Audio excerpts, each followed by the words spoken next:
مسافر می شوم مادر دعا کن، تو تنها می شوی صبر خدا کن. خدا داند بیایم پس نیایم، اگر مردم به حق ما دعا کن.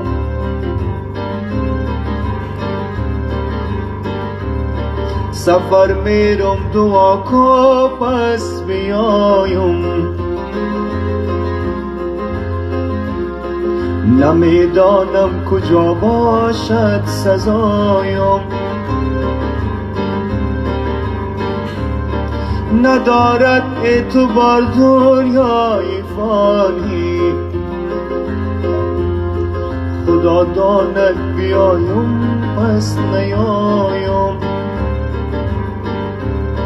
مسافر دار شده حالم بدتر شد، فلک از داغ هجرانم خبر شد.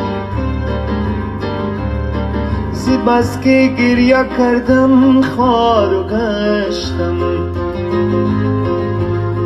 گریبانم زیابی دیده تر شد.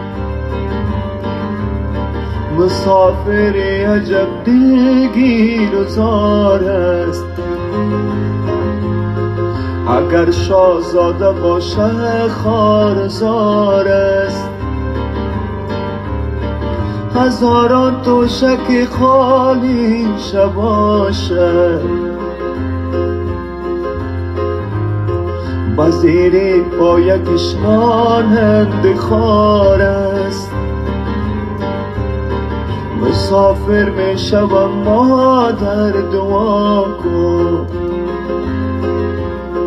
تو تنها می شوی صبر خدا کن. خدا داند بیایم پس نیایم، اگر مردم به حق ما دعا کن. سر کوی بلند جفت پلنگ است، صدای ناله دود تفنگ است. عزیزان قدریم دیگر بدانید، که بالشت قیامت تخت سنگ است.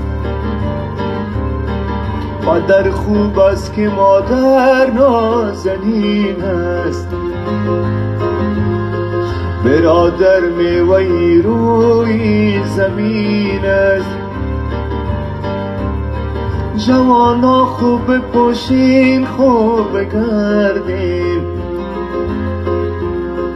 که آخر جای ما زیر زمین است. که آخر جای ما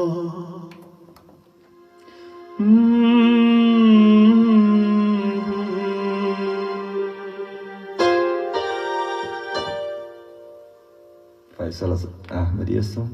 یه هنگ